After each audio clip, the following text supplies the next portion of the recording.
Assalamualaikum warahmatullahi wabarakatuh. Bismillahirrahmanirrahim. Alhamdulillahi rabbil alamin. Allahumma salli wa sallim ala sayyidina Muhammadin fil awwalin wal akhirin wa ala alihi wa ashabihi ajma'in. Qala rabbi shrah li sadri wa yassir li amri wahlul 'uqdatam bil lisani yafqahu qawli. Ma'asyiral muslimin, pemirsa Qalbun Salim yang dirahmati Allah Subhanahu wa taala. Tiada kata yang patut kita haturkan pada kesempatan yang mulia ini kecuali rasa syukur kita kehadirat Allah Subhanahu wa taala atas segala limpahan nikmat karunia yang Allah berikan kepada kita. Salawat dan salam senantiasa tiada henti tercurahkan kepada junjungan kita Nabiullah Muhammad sallallahu alaihi wasallam yang telah membawa cahaya iman, cahaya Islam sehingga masuk dan kita sambut dalam hati sanubari kita dengan penuh keimanan kepada Allah Subhanahu wa taala, dengan penuh ketakwaan kepada Allah Subhanahu wa taala, sehingga pada hari ini kita masih membawa dinul Islam dalam diri dan keimanan kita. Ma'asyiral muslimin, pemirsa Qalbun Salim yang dirahmati Allah Subhanahu wa taala. Pada kesempatan yang mulia ini, mari yang pertama kita niatkan untuk ngaji bersama, untuk menuntut ilmu dengan tema yang akan saya sampaikan, yaitu tentang moderasi beragama. Kami dari Majelis Ulama Indonesia Kabupaten Banyuwangi perlu mensosialisasikan tema besar ini yang sudah mungkin sebuah kata atau istilah yang sering kita dengar beberapa tahun belakangan ini. Tema moderasi beragama ini patut mendapatkan tempat dalam kehidupan berbangsa dan bernegara kita, karena sudah begitu banyak dengan era digitalisasi yang luar biasa ini. Sudah begitu banyak ruang kosong dalam hati kita. Ada sebuah pemahaman-pemahaman yang di luar, yang tanpa permisi masuk dalam rumah tangga kita, memberikan pemahaman-pemahaman yang bisa membahayakan keutuhan negara kesatuan Republik Indonesia. Karena itulah dipandang perlu untuk menjelaskan kepada masyarakat tentang moderasi beragama. Pemirsa Qalbun Salim yang dirahmati Allah Subhanahu wa taala, untuk memahami apa itu moderasi beragama, bagaimanakah konsepnya moderasi beragama dalam pandangan agama Islam, dan bagaimana mewujudkan konsep moderasi beragama ini di tengah-tengah kehidupan berbangsa dan bernegara kita. Kita awali tentunya dengan apa yang dimaksud dengan moderasi beragama. Untuk memahami secara utuh kalimat tersebut, perlu kita urai satu demi satu istilah-istilah moderasi beragama. Moderasi beragama terdiri dari dua kata. Yang pertama moderasi, kemudian yang kedua adalah beragama. Bahwa sesungguhnya agama kita sudah diturunkan oleh Allah Subhanahu wa taala dengan sempurna dan paripurna. Al-yauma akmaltu lakum dinakum wa atmamtu alaikum ni'mati wa raditu lakumul Islam madina. Agama ini telah sempurna diturunkan oleh Allah Subhanahu wa taala melalui risalah Nabi kita Muhammad sallallahu alaihi wasallam. Tetapi kesempurnaan agama ini berbanding tidak lurus dengan kesempurnaan kita sebagai manusia. Karena itulah moderasi beragama ini patut kita sosialisasikan. Apa sih sebenarnya moderasi beragama itu? Moderasi menurut Kamus Bahasa Indonesia bahwa moderasi beragama adalah pengurangan kekerasan, kemudian penghindaran ekstremis, sifat ekstrim.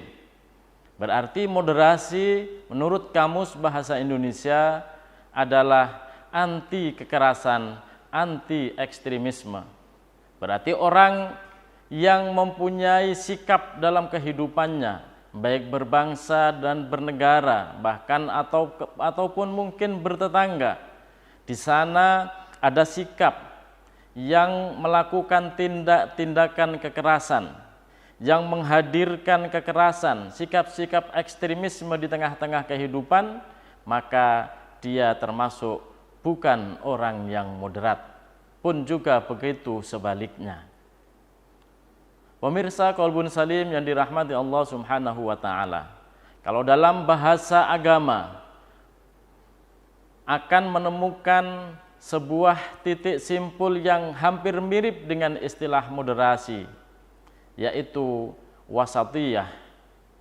Wasatiyah berarti secara bahasa Indonesia berada di tengah-tengah. Atau dalam istilah kita ada istilah yang sering kita dengar, wasit. Biasanya dalam memimpin sebuah pertandingan atau apapun.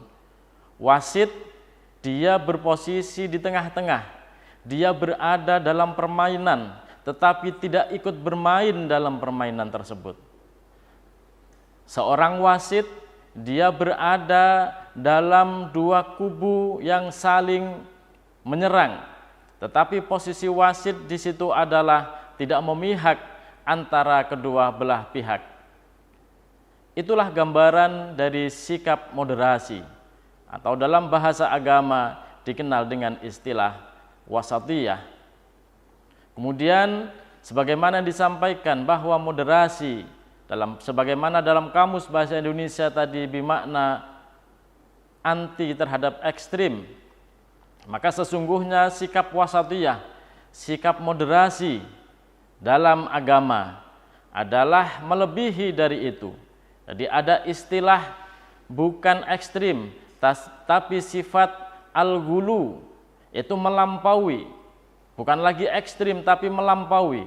Kalau ekstrim itu sampai pada ujung, tetapi kalau melampaui dari itu namanya sifat al-ghulu, yang itu sudah sebagaimana yang insya Allah nanti kita sampaikan dalam bagaimana pandangan Al-Quran terhadap moderasi beragama. Pemirsa Qalbun Salim yang dirahmati Allah Subhanahu wa ta'ala, berada di tengah-tengah adalah suatu sikap di antara dua pihak, di antara ujung, di antara pihak kanan dan pihak kiri. Sikap berada di tengah-tengah adalah sikap yang dianjurkan oleh Rasulullah Muhammad sallallahu alaihi wasallam. Khairul umur awsatuha, sebaik-baik perkara adalah di tengah-tengahnya. Tetapi makna berada di tengah-tengah ini bukan secara matematis, karena tidak semua kebenaran itu pasti berada di tengah-tengah. Contoh, sikap tengah-tengah yang itu berada dalam jalur kebenaran. Misalkan sikap dermawan. Sikap dermawan itu adalah sikap antara tengah-tengah. Tengah-tengah antara sifat bakhil atau sikap kikir dan di antara sikap boros. Maka disitulah peran agama menunjukkan sikap berada di tengah-tengah, yaitu sikap dermawan di antara sikap bakhil dan sikap boros. Pemirsa Qalbun Salim yang dirahmati Allah Subhanahu wa ta'ala, kemudian kalimat yang kedua dalam moderasi beragama yaitu beragama. Beragama ini pun tidak sebagaimana yang dibayangkan, yang ditafsirkan, yang didefinisikan oleh sebagian orang, bahwa beragama, moderasi beragama, maka kemudian seakan-akan memoderatkan agama. Beragama di sini paling tidak ada 3 kata. Pertama, agama itu sendiri. Kemudian ada ilmu agama. Kemudian yang ketiga ada mengajarkan atau melakukan ajaran-ajaran agama yang diistilahkan dengan beragama. Jadi agama adalah sudah final, sudah paripurna.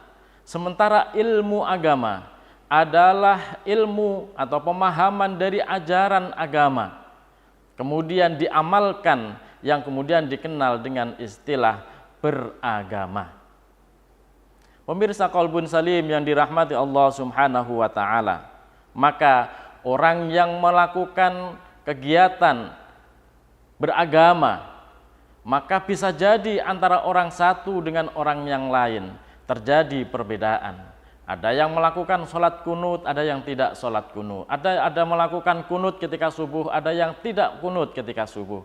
Ada yang membaca basmalah ketika sholat, ada yang tidak membaca basmalah ketika sholat. Ketika melakukan masing-masing berarti dia melakukan sedang beragama yang didasarkan atas ilmu agama. Maka selama di situ ada disampaikan menurut para pakar dan ahlinya, para ulama-ulama yang sudah diakui, maka apapun yang mereka kerjakan di tengah-tengah perbedaan itu sama-sama benar adanya.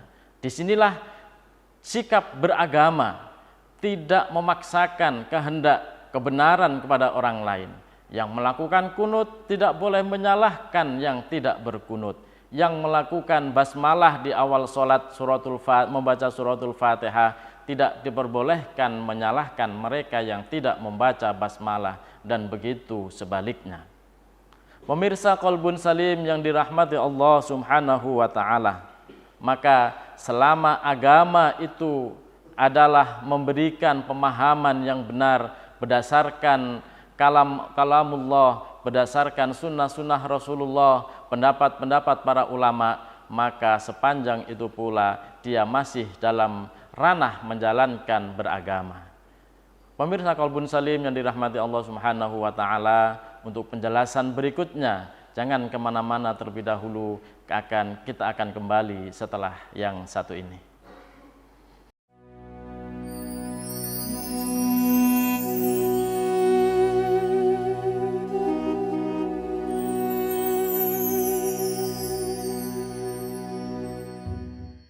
Pemirsa Qalbun Salim yang dirahmati Allah Subhanahu wa taala, kembali lagi kita akan menguraikan kembali tentang moderasi beragama. Setelah kita memahami makna dari moderasi beragama, maka kemudian pertanyaannya adalah, adakah petunjuk dalam Al-Qur'an yang menjelaskan tentang sikap moderasi beragama? Pemirsa Qalbun Salim yang dirahmati Allah Subhanahu wa taala, sesungguhnya ajaran agama ini adalah ajaran yang sudah paripurna, ajaran yang dibawa oleh risalah Rasulullah Muhammad sallallahu alaihi wasallam, terjaga melalui sunnah-sunnah Rasulullah, terjaga melalui kalam-kalam tabi'in, tabi'it tabi'in, terjaga dalam tulisan-tulisan para ulama-ulama terdahulu, baik dalam tafsir Al-Qur'annya, syarah-syarah penjelasan dalam hadisnya dan sebagainya. Maka di sana untuk memahami moderasi beragama ini, maka para ulama, para cendekiawan muslim menyampaikan satu ayat dalam Al-Qur'an, lebih tepatnya dalam surat Al-Baqarah ayat 143. A'udzu billahi minasyaitonir rajim. Wa kadzalika ja'alnakum ummatan wasatan litakunu syuhada'a 'alan nasi wa yakunar rasulu 'alaikum syahida. Wa kadzalika, dan demikianlah, ja'alnakum, kami menjadikan kalian ummatan wasaton. Kami menjadikan kalian satu umat wasaton, umat yang berada di tengah-tengah. Ai, nanti dalam penafsirannya, ai wasaton ai adlan khiyaron, yaitu satu umat yang adil, satu umat pilihan.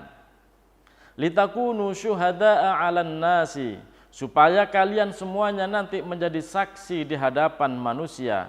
wa yakunar rasulu 'alaikum syahida, dan Rasul pun akan menjadi saksinya. Pemirsa Qalbun Salim yang dirahmati Allah Subhanahu wa taala. Dalam ayat ini, dalam surat Al-Baqarah ayat 143 ini, Allah Subhanahu wa taala menggunakan redaksi wa kadzalika.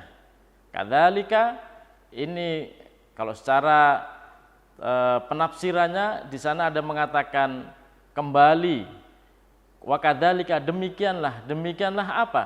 Demikianlah, ada yang mengatakan atau ada yang menafsirkan para ulama, demikianlah umat-umat terdahulu, umat-umat dari generasi Nabiullah Ibrahim, generasi agama Hanifiyah, generasi Nabiullah Ibrahim dan anak keturunannya, generasi para nabi dan para rasul.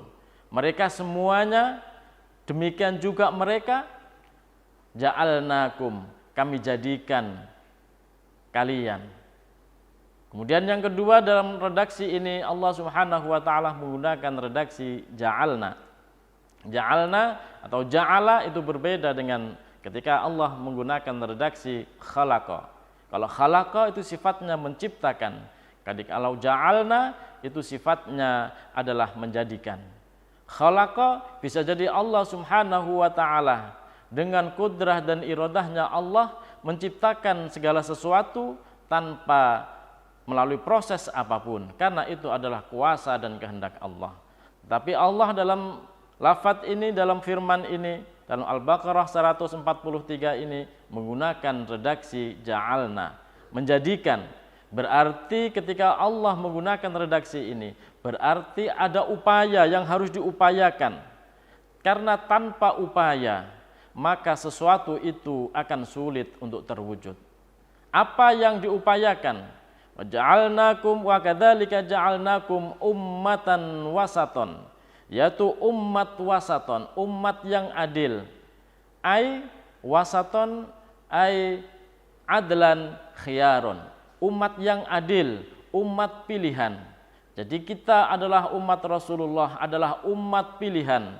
Karena Allah Subhanahu wa taala sudah memilih kita sebagai umat Rasulullah sallallahu alaihi wasallam, mengikuti sebagaimana yang ditunjukkan oleh Allah, sebagaimana yang dibawa oleh risalah Rasulullah Muhammad sallallahu alaihi wasallam. Sifat adil, sebagaimana kata moderasi, sebagaimana kata wasit, wasatiyah, wasaton ay adlan, artinya adil. Adil berarti tidak memihak, adil berarti berada di tengah-tengah, adil berarti bersikap adil di antara para pihak.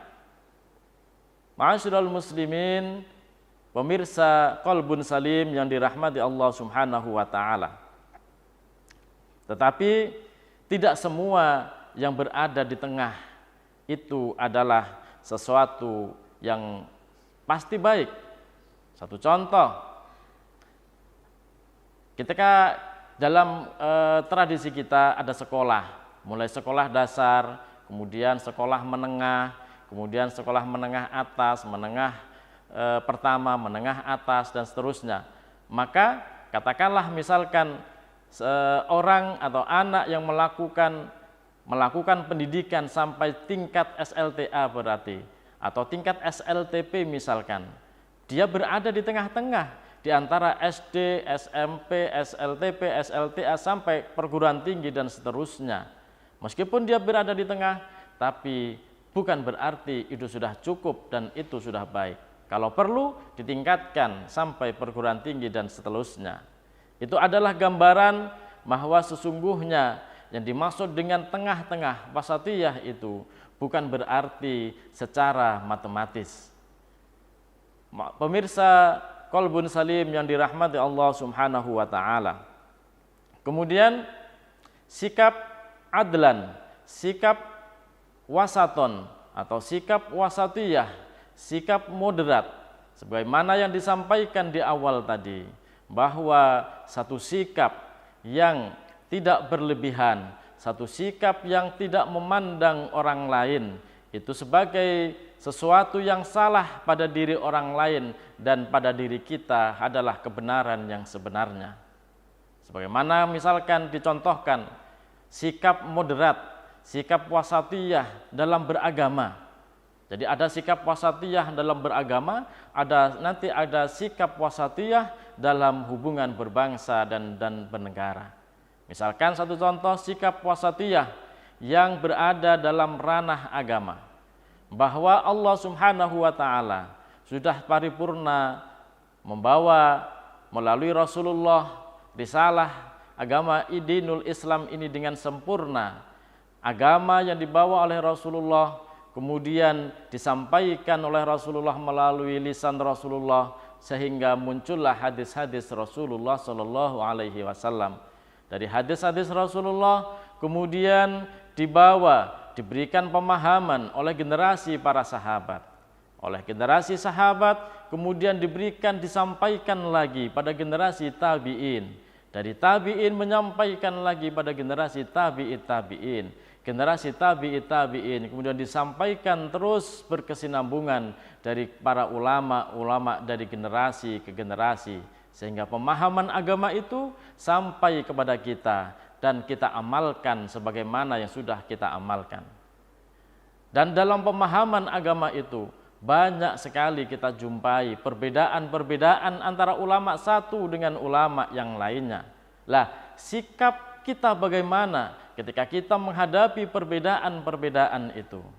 Apakah kita bersikap moderat atas perbedaan-perbedaan itu, ataukah kita bersifat gulu atau berlebihan terhadap perbedaan-perbedaan tersebut? Satu contoh, perbedaan misalkan dalam beragama. Kembali ingat apa yang saya sampaikan di awal tadi tentang beragama. Beragama di situ ada agama, ada ilmu agama, dan beragama itu sendiri itu sesuatu yang lain. Agama misalkan memerintahkan aqimus shalah, dirikanlah salat, itu adalah perintah agama, dalil kulli, perintah agama. Kemudian bagaimana cara salat? Kemudian disampaikan oleh Rasulullah Shallallahu Alaihi Wasallam, "Shallu kama ra'aitumuni usolli." Salatlah kalian sebagaimana kalian melihatku salat. Para sahabat yang melihat Rasulullah Shallallahu Alaihi Wasallam salat, mereka berbeda sudut pandangnya ketika melihat Rasulullah salat. Ketika Rasulullah salat, para sahabat memandang, menerima atau melihat, maka mereka menyampaikan para sahabat itu sebagaimana yang dilihat. Maka para sahabat menyampaikan kepada generasi yang berikutnya, generasi tabi'in dan terus berikutnya. Maka para ulama akan kita jumpai banyak perbedaan dalam sholat saja misalkan. Seperti tadi yang sampaikan tentang kunut subuh misalkan. Atau tentang cara takbiratul ihram itu sudah berbeda.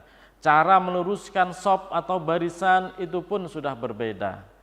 Cara ruku, kemudian cara bangun dari ruku itu pun juga sudah berbeda. Membaca basmalah ketika membaca surat Al-Quran itu pun juga sudah berbeda. Ketika ada perbedaan semacam ini, maka kata Allah Subhanahu wa taala sebagaimana dalam surat Al-Baqarah 143 tadi, wa ja'alnakum wa kadzalika ja'alnakum ummatan wasaton. Kita harus mempunyai sikap wasaton, sikap di tengah-tengah, sikap moderat.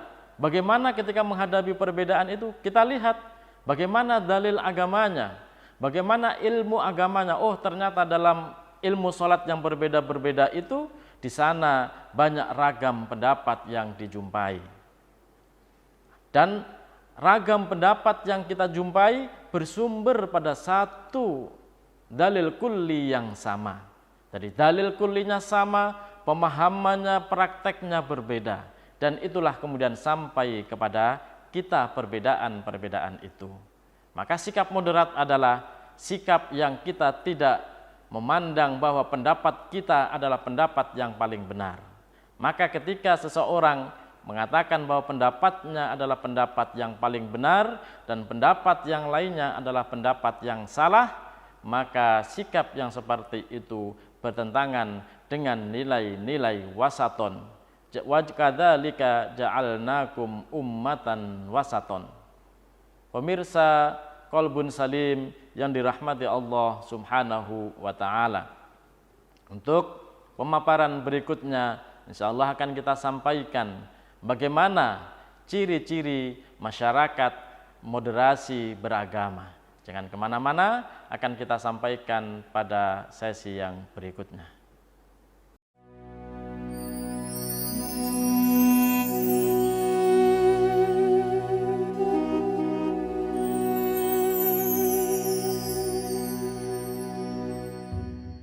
Pemirsa Qalbun Salim yang dirahmati Allah Subhanahu wa taala.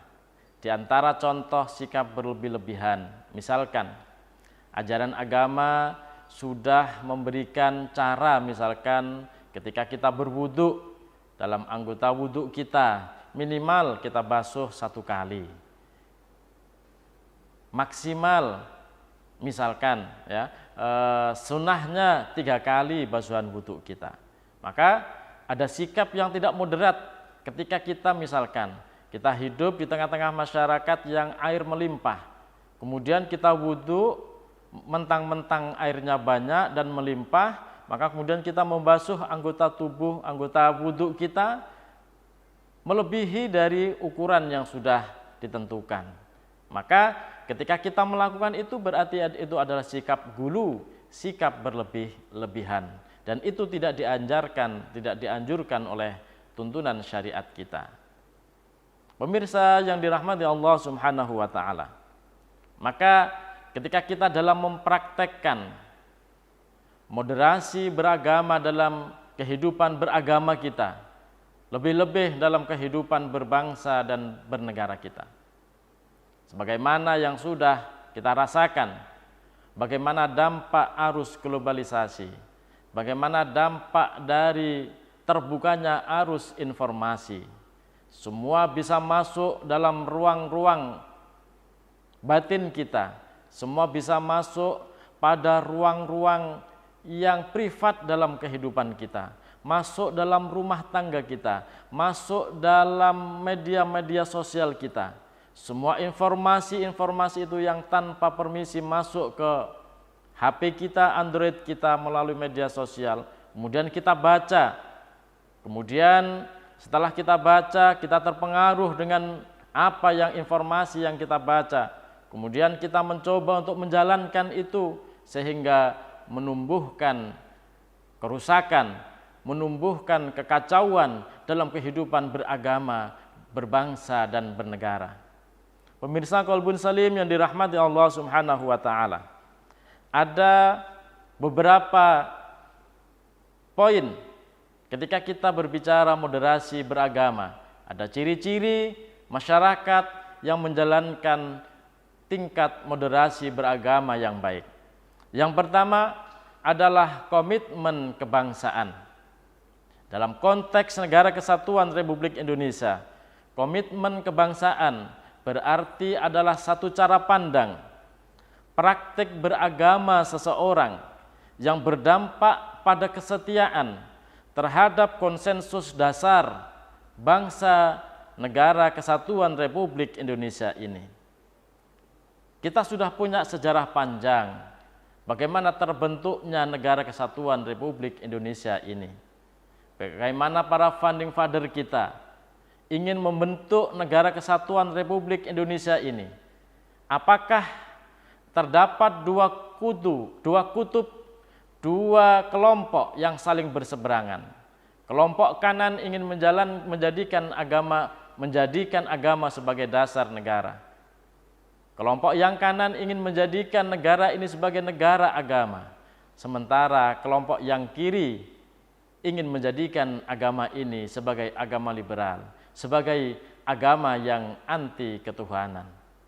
Maka di tengah-tengah dua kutub yang saling berseberangan ini, di antara kelompok yang kanan dan kelompok yang kiri, maka kemudian Islam menawarkan, para tokoh-tokoh saat itu menawarkan bahwa kita bersatu dalam Negara Kesatuan Republik Indonesia ini bukan sebagai negara agama, tetapi negara bangsa yang bisa diterima dasar agamanya yang berupa Pancasila oleh kedua belah pihak yang saling berseberangan.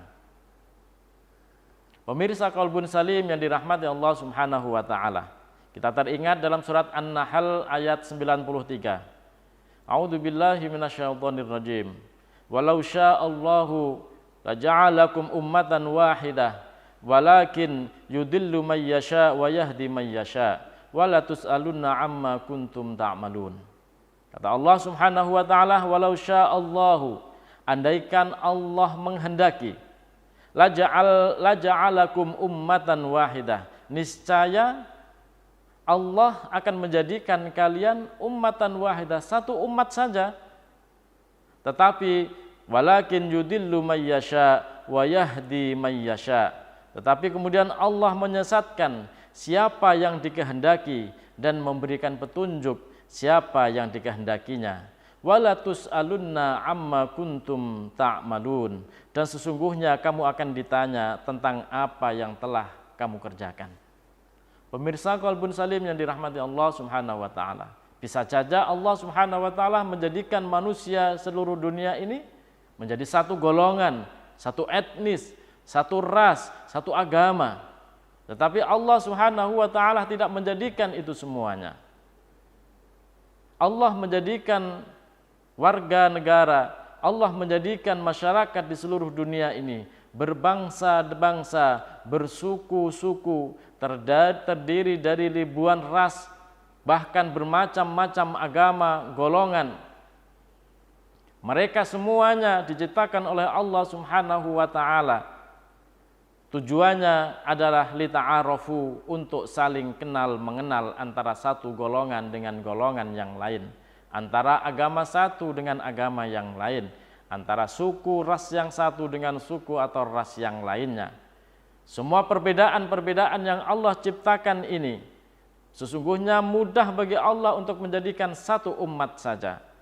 Maka ketika Allah menjadikan perbedaan-perbedaan ini, ingin memberikan gambaran kepada kita bahwa Allah Subhanahu wa taala ada yang Allah jadikan orang-orang yang mendapatkan petunjuk, dan ada golongan-golongan yang disesatkan oleh Allah Subhanahu wa taala, tidak mendapatkan petunjuknya.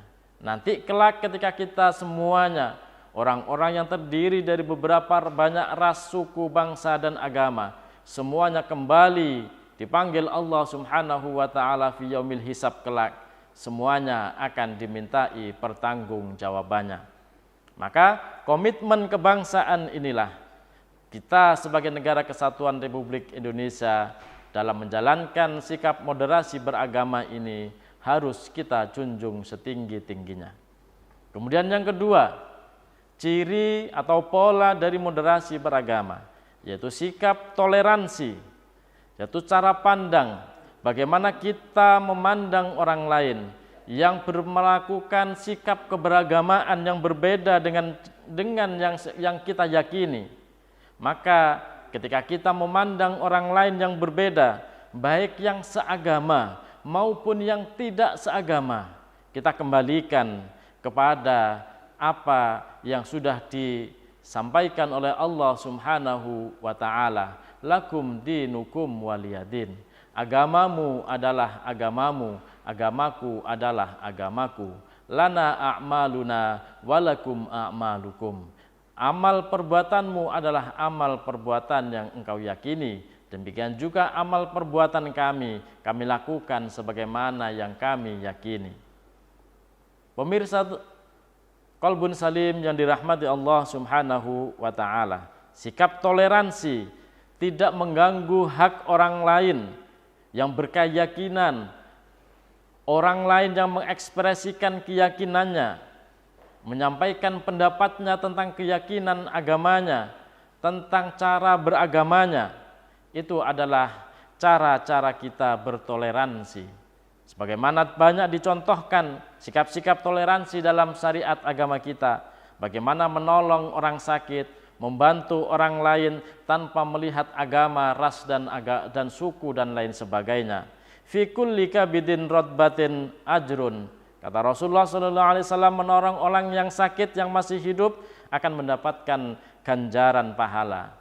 Baik mereka yang sakit itu adalah sesama muslim maupun mereka yang non muslim.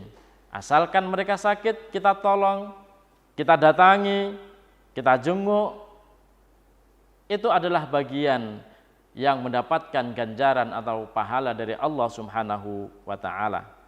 Menjalin hubungan antara satu dengan yang lainnya, meskipun berbeda dan saling perbedaan pendapat, keimanan antara kelompok yang satu dengan kelompok yang lainnya, itu adalah bagian dari cara bertoleransi kita, cara kita memahami orang lain dalam sikap keberagamaannya.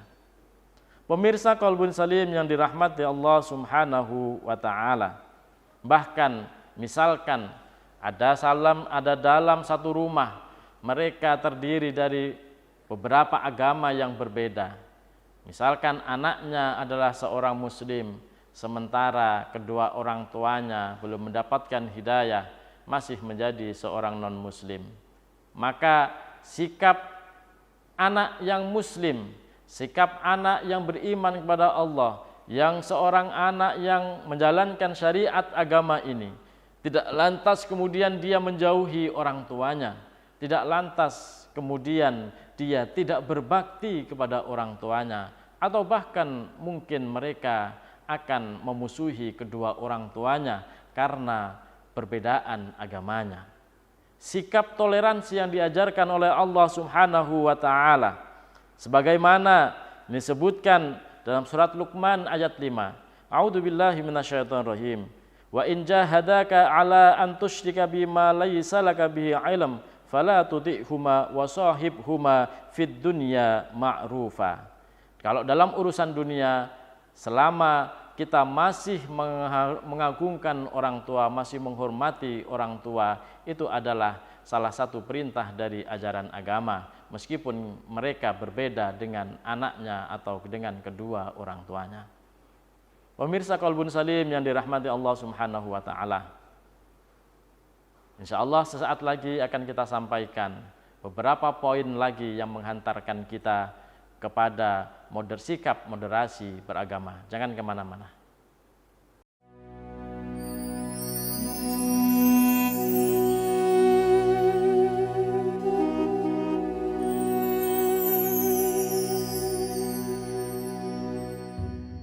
Pemirsa Qalbun Salim yang dirahmati Allah Subhanahu wa ta'ala, kemudian sikap moderasi beragama yang berikutnya adalah sikap anti kekerasan.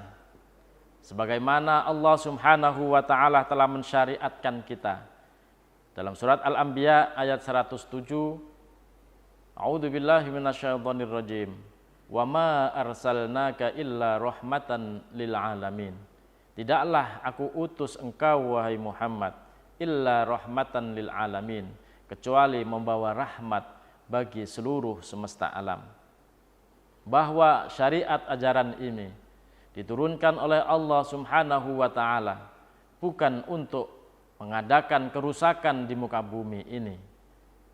Syariat yang dijalankan oleh Allah Subhanahu wa ta'ala, yang diturunkan oleh Allah Subhanahu wa ta'ala melalui risalah Rasulullah sallallahu alaihi wasallam sebagai khatamul anbiya wal mursalin, sebagai penyempurna dari agama-agama yang sebelumnya, adalah sebuah agama yang membawa misi besar, yaitu membawa rahmat bagi seluruh alam semesta, membawa rahmat, kasih sayang kepada seluruh alam semesta, baik kepada makhluk hidup maupun makhluk yang berupa tumbuhan, hewan dan lain sebagainya. Semuanya mendapatkan kasih sayangnya Allah Subhanahu wa ta'ala. Karena itulah dalam praktek beragama kita tidak diperbolehkan membunuh binatang yang binatang itu tidak membahayakan bagi seseorang. Kita tidak diperkenakan bahkan membunuh seekor anjing sekalipun. Kita tidak diperkenankan. Apalagi kemudian kita berbuat kerusakan di muka bumi ini, saling membunuh antara satu dengan yang lainnya tanpa ada aturan dan dasar syariatnya. Pemirsa Qalbun Salim yang dirahmati Allah Subhanahu wa taala. Bahkan dalam sebuah hadis yang sering kita dengar bahwa Rasulullah Shallallahu alaihi wasallam pernah bersabda, "Kullu amrin dibalin la yubta'u bihi bi bismillahi wa fi riwayatin bi dzikrillahi fahuwa aqta'u." Kata Rasulullah Shallallahu alaihi wasallam, setiap perkara yang tidak dimulai dengan ucapan bismillah, yang tidak diawali dengan ucapan bismillahirrahmanirrahim, maka fahuwa aqta'u atau fahuwa adbaru, yaitu maka amalan atau perbuatan itu terputus atau kurang keberkahannya. Setiap melakukan kebaikan saja kita dianjurkan untuk mengucapkan bismillahirrahmanirrahim. Mau makan kita dianjurkan untuk mengucapkan bismillahirrahmanirrahim.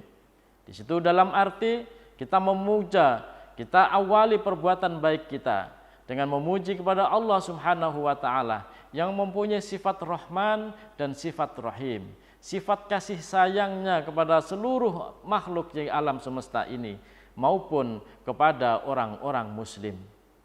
Pemirsa Qalbun Salim yang dirahmati Allah Subhanahu wa taala, maka ketika Allah Subhanahu wa taala menurunkan agama ini sebagai rahmatan lil alamin, maka bagaimana mungkin kita seorang yang beragama, khususnya kita sebagai orang yang beriman kepada Allah dan Rasul-Nya, akan membuat sikap yang berseberangan dengan sikap rahmatan lil alamin, membuat kerusakan di muka bumi ini.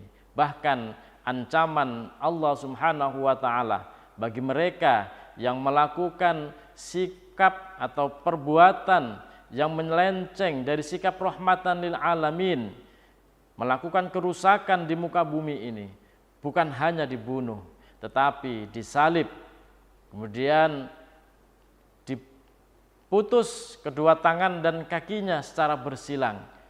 Itu adalah sebuah gambaran dari ancaman Allah Subhanahu wa taala bagi orang-orang yang melakukan kerusakan di muka bumi ini. Pemirsa Qalbun Salim yang dirahmati Allah Subhanahu wa taala. Kemudian sikap moderasi beragama yang berikutnya adalah akomodatif terhadap kearifan lokal, akomodatif terhadap kebutuhan-kebutuhan kebudayaan lokal. Senyampang kebudayaan itu tidak bertentangan dengan agama, tidak bertentangan dengan pemahaman agama, maka kebudayaan itu bisa saling berkolaborasi dengan agama. Satu misal, dalam ajaran, dalam beragama kita mempunyai bangunan yang bernamanya masjid. Maka masjid sebagai sebuah bangunan yang dimana seorang umat Islam melakukan ibadah sholat di dalamnya. Sholat adalah agama, tetapi bangunan masjidnya adalah bagian dari budaya. Maka bisa saja masjid yang ada, bisa saja masjid dibangun atas dasar kearifan lokal, bisa jadi masjid berbudaya Jawa, sebagaimana masjid di tengah-tengah kita, sebagaimana Wali Songo membangun masjid ini dengan adat budaya Jawa. Ada pula masjid yang dibangun dengan karakter lokal, mungkin dengan karakter Cina. Kalau yang di Banyuwangi misalkan ada masjid Cheng Ho yang berinisiasi, melakukan kreativitas bangunannya disesuaikan dengan adat budaya Cina. Dan demikian juga masjid-masjid yang lainnya, ada yang masjid yang berbentuk sebagaimana adat Sumatera dan lain sebagainya.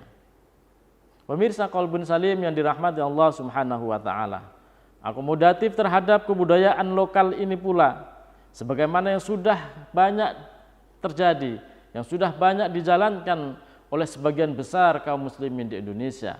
Kita ada tradisi, misalkan tradisi maulidan, tradisi salawatan, tradisi tahlilan, atau mungkin tradisi mudik lebaran, yang semuanya itu tidak ada dalam ajaran agama, yang semuanya itu tidak ada dalam agama secara tekstualnya, tetapi secara juz'iyahnya akan mendapatkan cantolan-cantolan dalam agama. Maka kegiatan-kegiatan yang di sana ada nilai-nilai kearifan lokal, selama tidak menyimpang dari ajaran-ajaran agama, maka seluruh kegiatan-kegiatan tersebut masih bisa ditolerir, bahkan harus dikembangkan untuk berikutnya. Pemirsa Qalbun Salim yang dirahmati Allah Subhanahu wa ta'ala. Kemudian sikap yang ketiga, sikap yang terakhir dari ciri masyarakat yang menjalankan sikap moderasi beragama, yaitu sikap inklusif. Setiap sikap orang yang beragama, yang memandang agama orang lain sebagai sesama makhluknya Allah Subhanahu wa ta'ala. Bisa jadi kita berbeda keyakinan, berbeda agama, tetapi kita sama dalam sikap atau sifat kemanusiaan kita. Dalam prinsip agama, hubungan kita dengan orang lain, dengan orang yang berbeda keyakinan dan berbeda agama dengan kita, maka kita harus yakin seyakin-yakinnya dengan keimanan kita sebagai orang yang beragama. Kalau kita seorang muslim, maka kita yakin seyakin-yakinnya dengan keyakinan agama kita. Tetapi ketika kita berhubungan dengan orang lain, maka keyakinan ini kita simpan dalam hati kita. Tapi dalam sikap berhubungan dengan orang lain, kita harus memandang orang lain itu bukan dalam kacamata keyakinan agama, karena tidak akan bertemu, bahkan mungkin memandang orang lain itu sebagai orang yang hina, sebagai orang yang rendah, orang mungkin kita katakan mereka adalah orang yang ahli neraka. Tetapi keyakinan itu hanyalah kita tancapkan dalam keimanan, keyakinan dalam hati sanubari kita. Tidak boleh kemudian kita sampaikan ketika kita bertemu dengan orang-orang non-muslim, kita bersahabat, berhubungan dengan orang non-muslim, maka kemudian kita mengatakan kamu neraka misalkan. Nah, sikap-sikap yang semacam itu adalah sikap-sikap intoleran. Maka kita melihat orang yang lain agama, orang yang lain akidah dengan kita itu, kita pandang mereka sebagai sesama ciptaan Allah Subhanahu wa ta'ala. Ma'asyiral muslimin, pemirsa Qalbun Salim yang dirahmati Allah Subhanahu wa ta'ala. Sikap beragama yang semacam inilah yang dibutuhkan dalam kehidupan berbangsa dan bernegara ini. Karena sesungguhnya apapun seorang muslim yang kerjakan dan lakukan, semuanya kembali kepada rahmatnya Allah Subhanahu wa ta'ala. Apapun yang kita kerjakan, itu atas dasar semata-mata karena Allah Subhanahu wa ta'ala memberikan kita kemudahan. Apapun keimanan yang kita raih sebagai seorang muslim saat ini adalah semata-mata karena hidayah Allah Subhanahu wa ta'ala, bukan karena semata-mata kita sebagai seorang manusia. Sehingga dengan sikap itu ketika kita melihat orang lain, karena kita memandang adalah keimanan kita hanya hidayah Allah Subhanahu wa ta'ala, maka kita memandang orang lain yang tidak atau belum mendapatkan hidayah, kita memandang kepada saudara kita yang lain agama, kita memandang dalam sikap kemanusiaannya. Karena bisa jadi hidayah Allah bisa jadi dicabut dalam hati kita, dan orang yang kita hina bisa jadi mereka mendapatkan hidayah dari Allah Subhanahu wa ta'ala. Demikian juga ketika kita menjadi orang yang ahli agama, orang yang taat dalam beragama, memandang orang yang tidak taat dalam beragama juga tidak boleh memandang remeh kepada mereka. Kenapa? Karena ketika kita melakukan keyakinan agama, menjalankan syariat kita diberikan kemudahan oleh Allah Subhanahu wa ta'ala, karena semata-mata Allah memberikan kemudahan kepada kita, bukan karena diri kita. Maka bagi mereka yang tidak dimudahkan oleh Allah Subhanahu wa ta'ala, tidak ada tempat bagi kita untuk menyombongkan diri, karena semuanya adalah dimudahkan oleh Allah Subhanahu wa ta'ala. Karena bisa jadi suatu saat kita diberikan kesulitan untuk menjalankan agama, sementara orang yang kita pandang hina, kita pandang rendah, mereka akan berbalik menjadi orang yang diberikan kemudahan dalam menjalankan syariat agama. Pemirsa Qalbun Salim yang dirahmati Allah Subhanahu wa taala. Inilah sikap-sikap moderasi beragama, sikap-sikap wasatiyah, sikap-sikap adil yang harus kita jaga dan pelihara dalam kehidupan berbangsa dan bernegara kita. Mudah-mudahan Allah Subhanahu wa taala memberikan kemudahan kepada kita, bangsa dan negara kita senantiasa dijaga oleh Allah Subhanahu wa taala. Demikian yang bisa kami sampaikan, kurang dan lebihnya mohon maaf. Akhirul kalam, wallahul muwaffiq ila aqwamit thoriq. Assalamualaikum warahmatullahi wabarakatuh.